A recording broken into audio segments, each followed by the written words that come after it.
Et si nous faisions le pari de réenchanter le travail, puisqu'il est de notre pouvoir à chacun de lui jeter un sortilège bénéfique?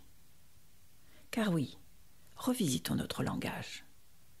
Enchanter vient bien du latin incantare, qui signifie soumettre à quelque charme ou chant à portée magique.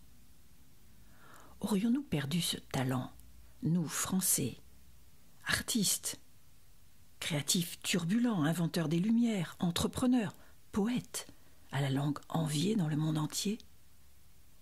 N'allons-nous laisser droit de parole qu'aux rationalistes, pour qui le désenchantement du travail, et plus largement du monde, pourrait bien constituer le fonds de commerce? Alors j'entends déjà les propos réducteurs de ceux pour qui le langage n'est qu'un moyen d'expression. Et s'il y avait une part de foi dans cette magie du langage, à l'origine de ses effets, et qu'aucun algorithme ne peut interpréter? C'est ce que je pratique à l'échelle humaine, lorsque face à la détresse d'une femme ou d'un homme, je l'invite à visualiser, c'est-à-dire à mettre en image, puis en mots, son désir d'avenir. Il, elle, réenchante alors son travail à venir, qu'il s'agisse de créer son entreprise ou d'élargir son empreinte professionnelle au sein de son entreprise.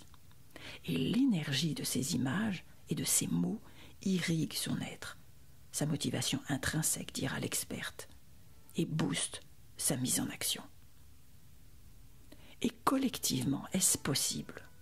Comment faire dans cet environnement devenu volatile et imprévisible, avec cette accélération technoscientifique, robotisation, intelligence artificielle, blockchain, etc.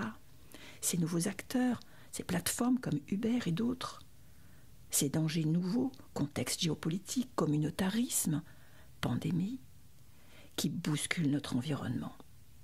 À nouveau, les rationalistes répondront que les forces en présence laissent si peu de marge de manœuvre que...